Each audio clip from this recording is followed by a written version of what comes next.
मुद मंगल में संत समाज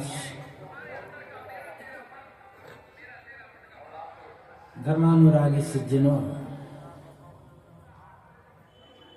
श्रद्धा मूर्ति देवियों,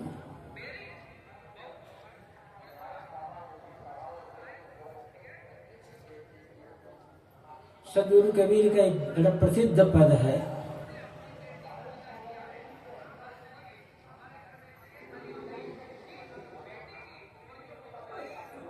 मन लागो मेरो यार फकीरी में, जो सुख हुए हैं राम भजन में, सो सुख नाही अमीरी में। भली बुरी सबका सुन लीजिए, कर गुजरान गरीबी में। प्रेम नगर में रहने हमारी, भली बनी आई सबूरी में। आखिर यह तन खाक मिलेगा, कहा फिरत मगरूरी में। कहत कबीर सुनो भाई साधो, साहेब मिले सबूरी में। मन लागो मेरो यार फकीरी में।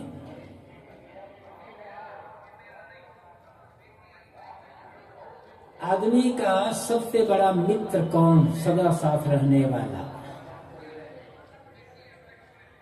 उसका अपना मित्र।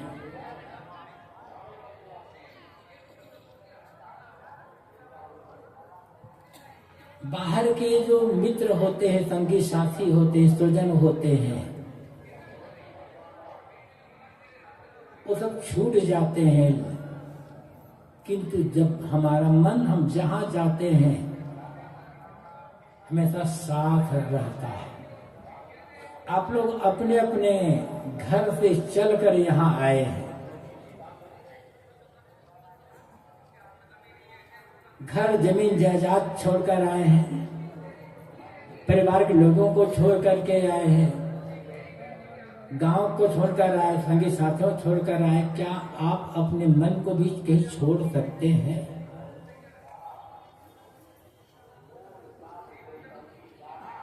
मन को तो छोड़ा ही नहीं जा सकता।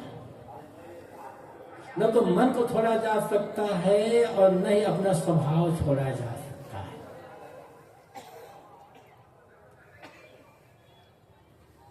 मन बढ़िया है तो स्वभाव बढ़िया होगा, मन बिगड़ा है तो स्वभाव बिगड़ा होगा। और जिसने अपने मन को मित्र बना लिया,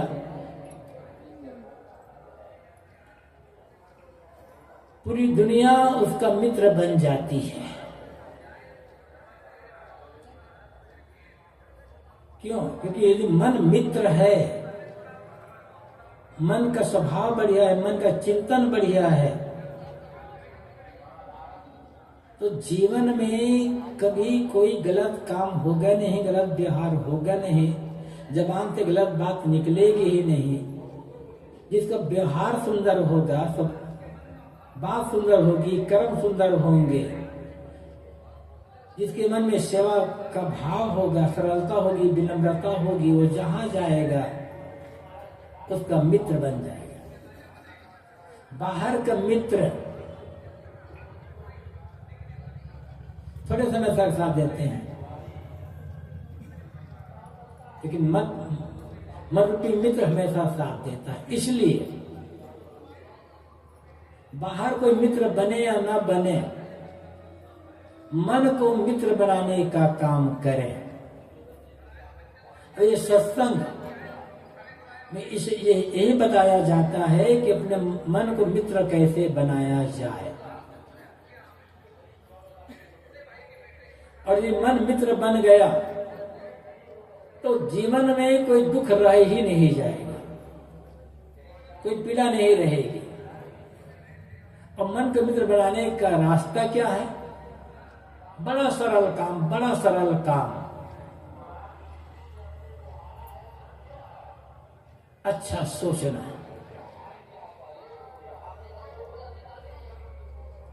बस एक काम शुरू करें। जो आपके अधिकार में नहीं है, अब आप थोड़ी कम कर दिया, सीटी आती है। जो आपके अधिकार में नहीं है, जिसे अधिकार में कर नहीं सकते, उसके लिए सोच सोच करके परेशान क्यों होते हैं?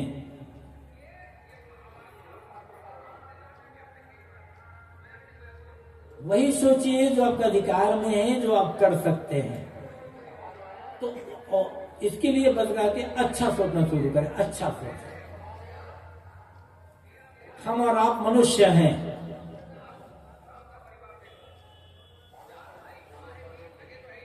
मानवता तो प्राणी है, पशु पक्षी कृमि कीट आदि।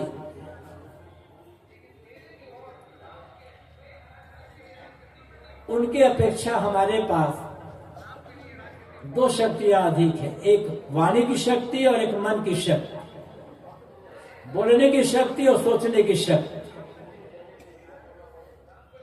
और जिसने अपनी बात पर संयम कर लिया, बात को, वाणी को सुधार लिया, वाणी संयम कर लिया, और अपने चिंतन पर संयम कर लिया, मन पर संयम कर लिया, फिर उसे बाहर कहीं भटकने की आवश्यकता नहीं है।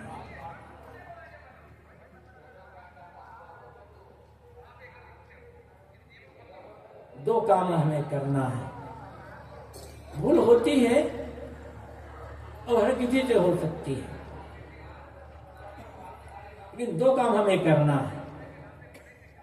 एक, अपनी जबान को संभाल ले, और एक अपने मन को संभाल ले। जबान को और मन को संभालने का अर्थ क्या है? वही बोले जो उचित है, समय के अनुकूल है, और सही ढंग से बोले। और मन को संभालने का अर्थ क्या है? वही सोचे जो आवश्यक है, जो अधिकार में नहीं है, जो आवश्यक नहीं है, वह सोचना बंद कर दे। अच्छा बोलना और अच्छा सोचना। जिस आदमी के पास ये दो कलाएं हैं, समझ लो वो आदमी पूरी दुनिया को अपना मित्र बना सकता है, पूरी दुनिया को जीत सकता है। और अच्छा बोलने में, अच्छा सोचने में न पैसे की आवश्यकता है, न पढ़ाई लिखाई की आवश्यकता, न किसी की आवश्यकता नहीं है। जिसने कोई हो, जिस आदमी ने ये आदत बना ली, ये स्वभाव बना लिया, अच्छा बोलने का स्वभाव और अच्छा सोचने का स्वभाव, वह आदमी दुनिया का महासौभाग्यशाली आदमी है। अब वो चाहे किसी भगवान की पूजा करे तो, न करे तो कोई फर्क नहीं पड़ेगा। और जिसका बोलना गलत है और जिसका सोचना गलत है, दुनिया के सारे भगवान मिल करके उस आदमी का भला नहीं कर सकते, याद रखना।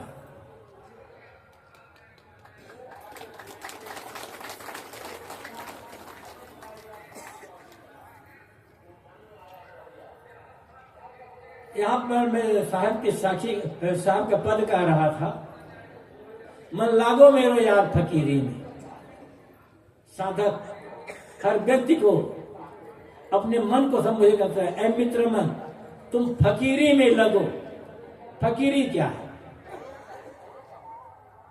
लोग समझते हैं फकीरी घर छोड़कर किसी मठ में चले जाना और साधु का कपड़ा पहन लेना, ये फकीरी है। ये फकीरी नहीं है, एक वेश है, एक मार्ग है, एक रास्ता है। फकीरी है मन की पकड़ रहित अवस्था। फकीरी है मन की चिंता रहित, दुख रहित अवस्था। कहीं पकड़ होगी तो चिंता होगी, कहीं पकड़ ही नहीं है, किसी की पकड़ नहीं है मन में, तो चिंता किस बात का? पकड़ ही नहीं है, कुछ अपना माना ही नहीं जाता, केवल सेवा किया जाता है, व्यवस्था किया जाता है, अधिकार की लालसा है ही नहीं, तो चिंता किस बात की? जिसके मन से चिंता निकल गई,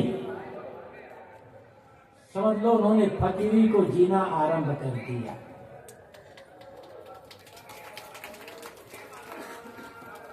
साहब की साखी है, फीकर सभी को खा गई, फीकर सभी का पीर, फीकर की फंकी करे ताका नाम फकीर। दुख, तनाव, ये सबको परेशान कर, सबको। लेकिन साहब कहते हैं जिसने फीकर का ही फंकी का फीकर को ही फांक लिया, जिसने चिंता करना छोड़ दिया, फकीर उसी को कहते हैं। चाहे आप घर में रहो, चाहे आप वन में रहो, चाहे आप मठ में रहो, क्योंकि चिंता कब होगी? चिंता से मन खाली कब होगा? जब लोभ नहीं होगा, लालच नहीं होगा, मन में अहंकार नहीं होगा, कामना नहीं होगी, बस सेवा करता है, व्यवस्था करता है और अपना मानना छोड़ देता है। सेवा और व्यवस्था तो करना पड़ेगा, ये मजबूरी है। जहां रहते हैं अनेक लोगों के सहयोग से हमारा जीवन चलता है, तो हमारा भी कर्तव्य है हम कुछ सेवा करें।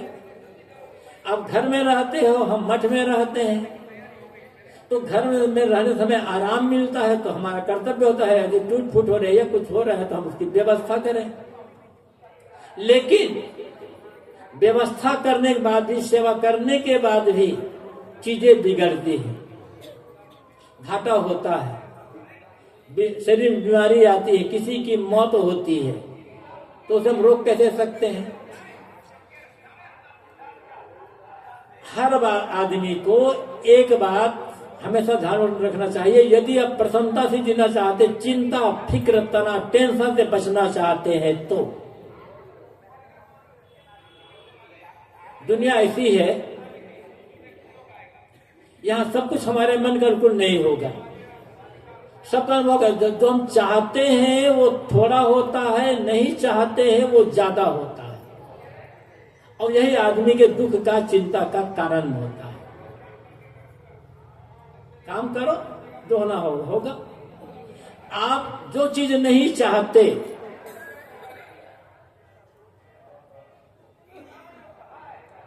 आप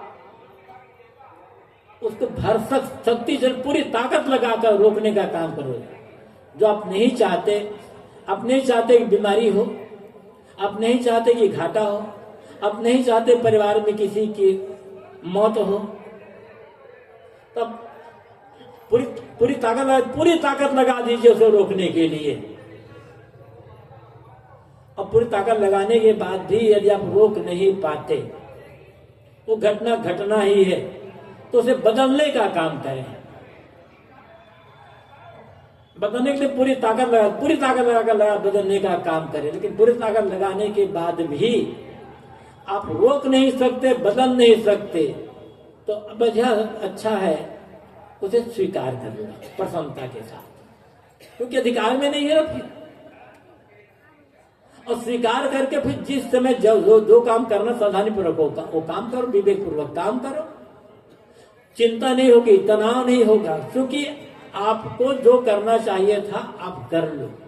लेकिन हम ये नहीं करते, धर्म के नाम पर अनेक प्रकार के कर्म कांड करते हैं। हम कहते हैं कि इतना बड़ा घर बन जाएगा, ऐसा इतनी जमीन हो जाएगी, इतनी फैक्ट्री लग जाएगी, इतना पैसा हो जाएगा, ऐसी गड्डी मिल जाएगी, ऐसा पद मिल जाएगा, तो ये हो जाएगा, तो वो हो जाएगा, तो मैं सुखी हो जाऊंगा।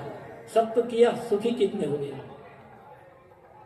जो करना है करो, उसके लिए मनाही नहीं है, लेकिन जो हो रहा है, हो चुका है, उसे सहज भाव से स्वीकार करो। जो पुरानी गलत बातों को सोच करके परेशान नहीं होता, दुखी नहीं होता, चिंता नहीं करता, और आगे क्या होगा इसकी भी चिंता कल्पना नहीं करता, मतलब बीती हुई बात और जो भी आना वाला है, जो दोनों चिंता से मुक्त है, उसी का नाम फकीर है। फकीर वह है जो वर्तमान में जीना जानता है, फकीर वह है तो वर्तमान में जी रहा है, और वर्तमान में जीने वाले दुनिया में बहुत थोड़े लोग होते हैं। सुखी रहने का एक ही रास्ता है, वर्तमान में जीना। भूतकाल बीत गया है, अब वो लौट करके आ नहीं सकता है, तो सोच करके परेशान क्यों हो रहे हैं। मान लो 2 दिन पहले, 2 महीना पहले, 2 साल पहले, 10 साल पहले किसी ने आपको गाली दी थी, किसी ने आपका अपमान किया था, किसी ने आपकी निंदा की थी, किसी ने आपको चांटा मार दिया था, किसी ने आपका काम बिगाड़ दिया था। वो तो बीत गया ना, और लौट कर तो आ नहीं सकता, तो उसे याद करने से क्या फायदा।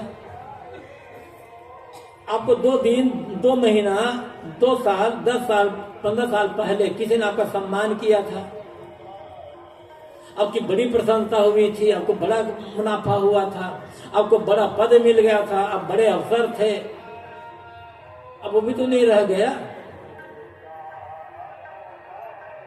तब क्या फायदा। कितने ऐसे लोग जो पहले बड़े अवसर थे, और जब अवसर थे तब उसके नीचे बहुत से लोग काम करते थे, किसी को डांटते थे, किसी को फटकारते थे, किसी को सस्पेंड कर दिया, किसी को ये कर दिया, किसी को वो कर दिया, अमुक का काम बना दिया, ऐसा मैंने ऐसा किया, वैसा किया। ठीक है, उस समय आपका अधिकार था, और जब वो जाते थे तो पीछे पीछे 10, 12, 15, 20 आदमी चलते थे, सिपाही चलते थे, और अब रिटायर्ड हो गए हैं, खुद धोना लेकर सब्जी लेने जाते हैं, लेकिन कहते हैं जब साहब, जब मैं ऐसा नौकरी करता था ना, तो मैंने ये किया, मैंने वो किया। मुर्दा में जी रहा है, क्या फायदा उसको याद करके। जो मुर्दा में नहीं जीता, जो मुर्दा को क्यों दफना देता है, और जो सपने में भी नहीं जीता है, क्या आगे क्या होगा, वर्तमान में जीता है, उसका नाम फकीर है। यदि सुखी रहना चाहते हो तो रास्ता यही है। मन लागो मेरो यार फकीरी में, मैंने कहा फकीरी पकड़ रहित अवस्था, फकीरी चिंता रहित अवस्था, फकीरी वर्तमान में जीना, सारा दुख खत्म। ये केवल साधुओं के लिए नहीं है, हर उस आदमी के लिए है जो जीवन को शांति से, आनंद से, प्रसन्नता से जीना चाहता है। और हर आदमी जीवन को प्रसन्नता से, सुख से जीना चाहता है। दुख से जीना कौन चाहता है। इसलिए कहा गया, ऐ मित्र मन फकीरी में लगो, सेवा करो, अधिकार छोड़ दो, जो बीत गया उसकी चिंता मत करो, आगे क्या होगा कल्पना मत करो, कहीं अपने मन को फंसा करके रखो मत। इसी जीवन में परमानंद का अनुभव हो सकता है। फिर आप जो करना चाहो तो करो। आप अपने जीवन के मालिक स्वयं हैं।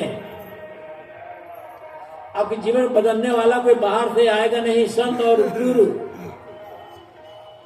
बड़े बुजुर्ग, माता पिता, अन्य जो अन्य हैं, वो केवल राय दे सकते हैं, प्रेरणा दे सकते हैं, उसे समझा बुझा सकते हैं, कभी प्यार से, कभी डांट कर समझा सकते हैं, लेकिन हमारे आपके जीवन को जबरदस्ती वो बदल नहीं सकते हैं। और ये भी समझना होगा, जब तक हम स्वयं नहीं चाहेंगे अपने जीवन को बदलना, तब तक दुनिया भर सारे देवी देवता भगवान मिलकर हमें नहीं बदल सकते। और जिस दिन हम सोच लेंगे अपने बदलने को, तो सारे भगवान मिलकर के हमें रोक नहीं पाएंगे। सारा दायित्व हमारे अपने ऊपर निर्भर है।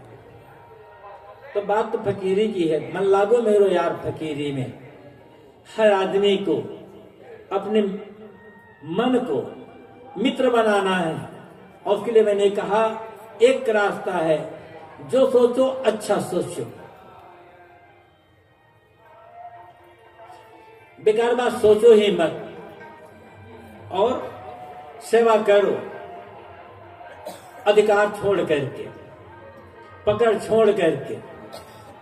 चिंता रहे, चिंता में परेशान मत हो, वर्तमान में जीना सीखे। वर्तमान में क्या करना है ये सोच करके करते चलें। जो सुख हुई है राम भजन में, सो सुख नहीं अमीरी में। राम भजन में जो सुख होगा वो सुख अमीरी में नहीं होगा। अमीरी मतलब संसार का वैभव, संसार का चाकचिक, संसार का राग रंग। खाली अमीरी मतलब पैसे की नहीं है। अमीरी तो एक दिखावा है बस। ठीक है, जीवन है तो पैसा चाहिए, पैसे की आलोचना नहीं है, पैसे की निंदा नहीं है। बिना पैसे के कुछ काम नहीं होगा। पैसा नहीं होता तो ये इतना बड़ा कुंभ का आयोजन कैसे होता, पैसा न होता तो पंडाल कैसे बनता, हम यहाँ बैठे कैसे रहते, पैसा न होता तो आप यहाँ तक आते कैसे। तो पैसे की आवश्यकता तो है, तो लेकिन मात्र पैसा मात्र व्यवहार का साधन है। पैसे में सुख खोजोगे तो धोखा खा जाओगे। पैसे में सुख होता तो बड़े बड़े जो धनवान हैं वो सब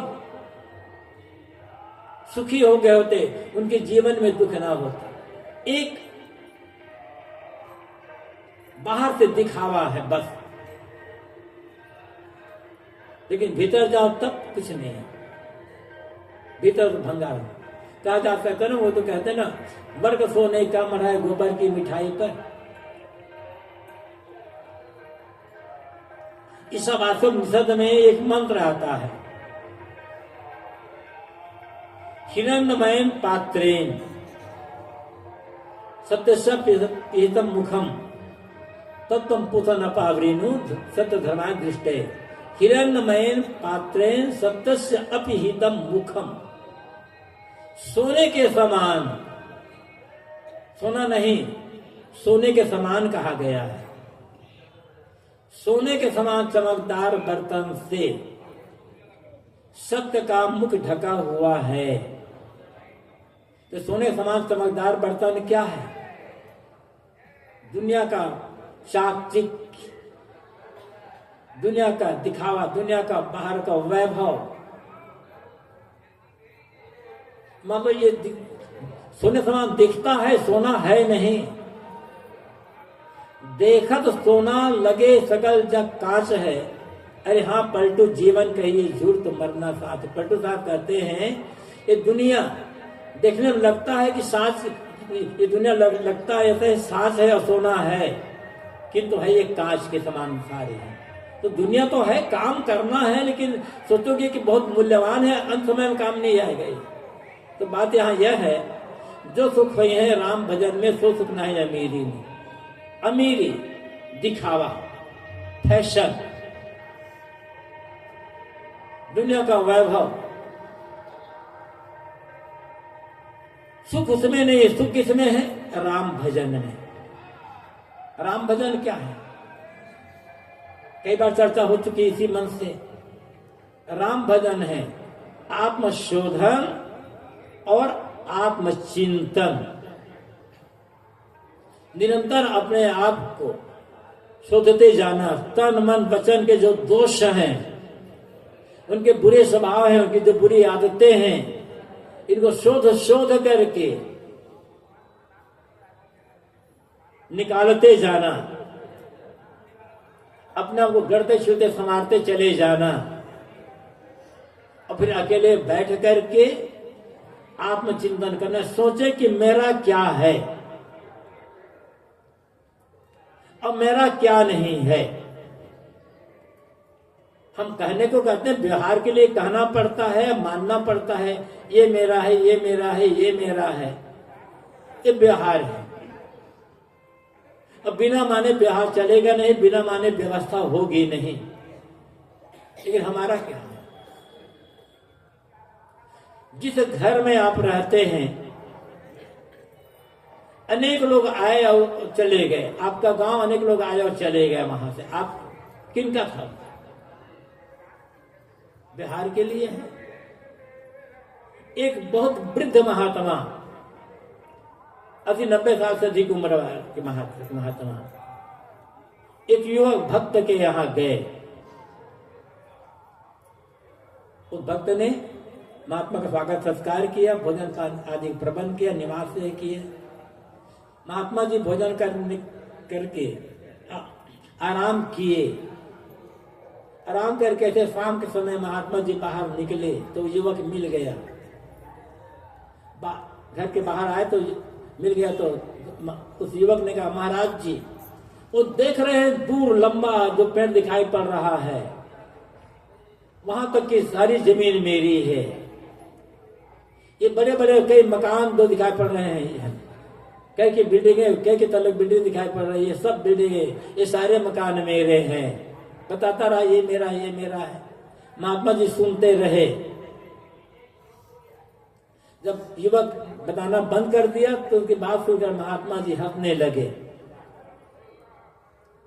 युवक ने कहा, महाराज जी, अब मेरी बातों सुन करके आप हंस रहे हैं, मैंने कोई गलत कहा? बेटा, गलत तो नहीं कहा, लेकिन तुम्हारी बात सुन करके मुझे थोड़ी हंसी आ रही है। क्या तुम कह रहे हो ये सारे मकान मेरे हैं, ये सारी जमीनें जो दिखाई पड़ रही है, ये सारी जमीनें मेरी है। आज से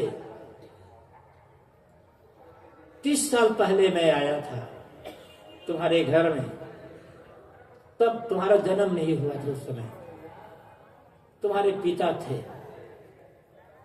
उसमें तुम्हारे पिता कह रहे थे, महाराज जी, ये सारे मकान मेरे हैं, ये सारी जमीनें मेरी है। उसके पहले 50-55 साल पहले और आया था, तब उस समय तुम्हारे दादा ने कहा था, महाराज जी, ये सारे मकान मेरे हैं और ये है जमीनें मेरी। सोच रहा हूं तुम्हारे दादा के मकान है कि तुम्हारे पिता का मकान है कि तुम्हारा मकान है। सोचा किसका है ये मल, वैसे सुनकर मुझे हंसी आ रही है। व्यवहार है, हमारा कहना पड़ता है। अपना माने सेवा के लिए, व्यवस्था के लिए, कर्तव्य पालन करने के लिए, अहंकार करने के लिए नहीं। हम अहंकार कर लेते हैं और यही अहंकार ही गड़बड़ी का पैदा करता है। यह अहंकार ही दुख का कारण बनता। अपना मानना दुख का कारण नहीं बनेगा। अपना मान करके जो अहंता ममता जोड़ लेते हैं, यह अहंता ममता दुख का कारण बनती है।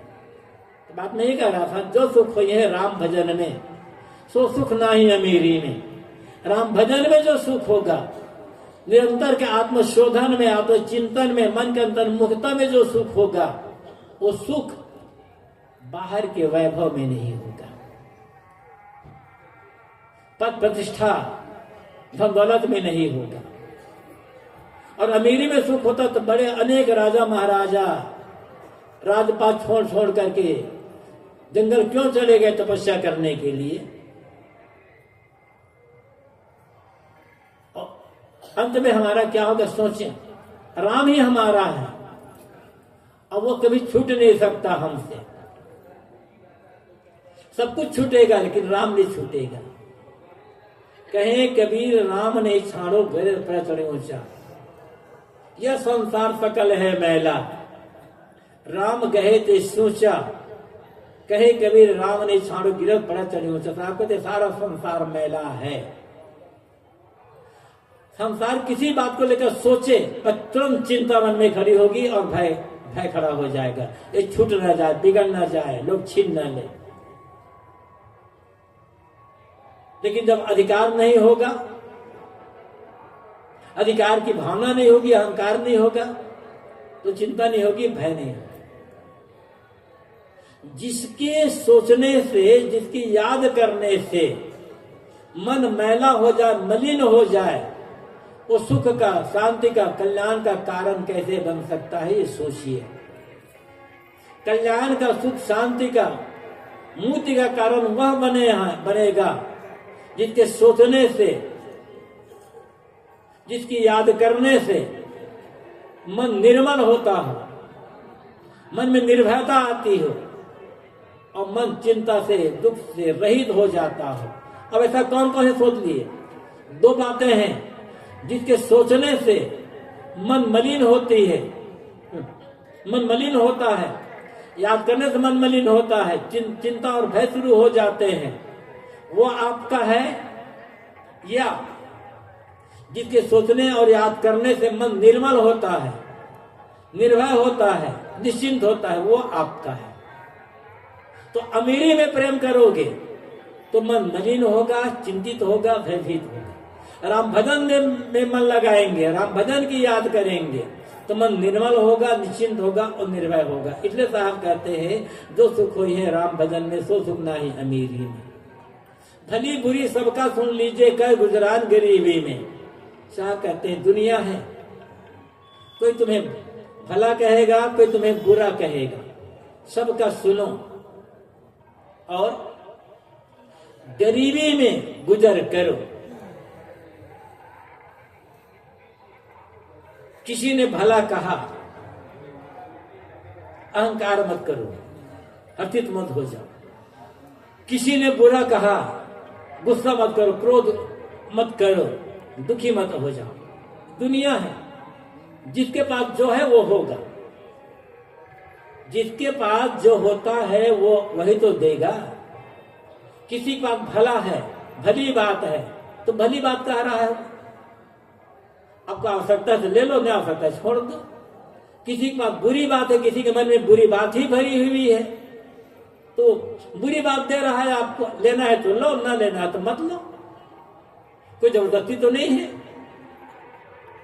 मतलब साहब कहते हैं कोई तुम्हारी निंदा करता है, तुम्हारी बुराई करता है, तुम्हारी आलोचना करता है, तुम्हारे लिए उल्टा सीधा कहता है, तो सुन लो, उत्तर मत दो, प्रतिक्रिया में मत पढ़ो।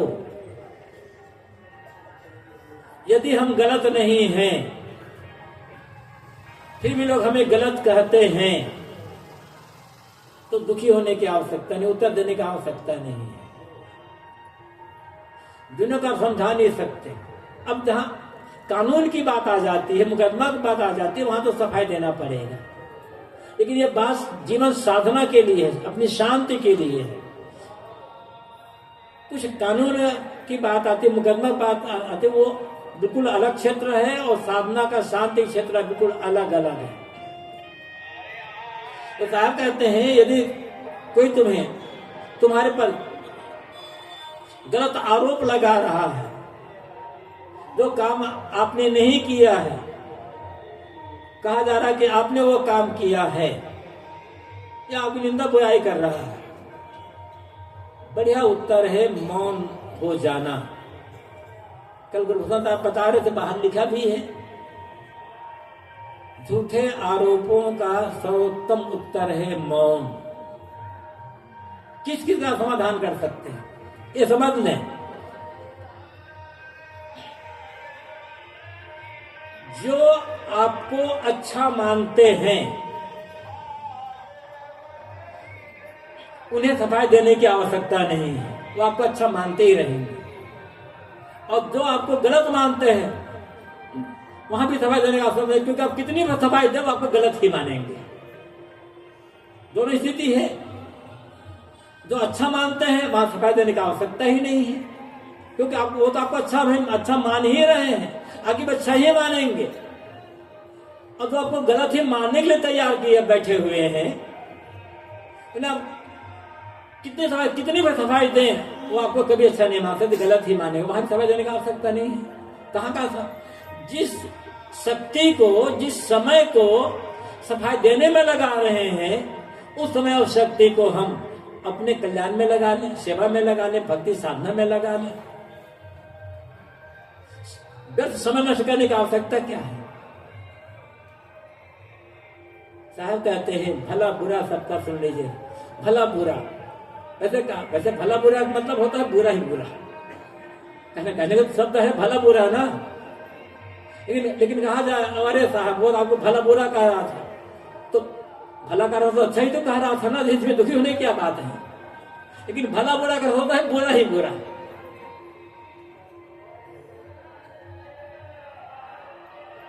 गुरुदेव जी कहा करते थे दुनिया में जन्म लेकर के आए हो, तो जब जन्म लेकर आए तो कुछ होशवास ही नहीं था, अकल ही नहीं थी उस समय, कुछ जानते बुझते ही नहीं थे, वो तो अलग बात है। लेकिन जब से अकल आई, समझने बुझने की शक्ति आई, जिस क्षण चाहे वो पुराना समय बीत गया हो, आज भी यदि समझ ले कि जब तक सच और झूठ समझने की अकल नहीं आई थी, क्या कर्तव्य है क्या अकर्तव्य है ये समझने की अकल नहीं आई थी। क्या अपना है क्या पराया है ये समझने की अकल नहीं आई थी। तो समझ लो पूरा समय बचपना में व्यतीत हुआ। चाहे 10 साल 20 साल 40 साल 50 साल 60 साल की उम्र भी चला गया है। 60 साल की उम्र तक यह अवस्था रही कि भला बुरा समझने की अकल ही नहीं थी। तो 60 साल की उम्र तक में भी आप बालक ही रहे हो। एक बालक पर एक बचपना होता है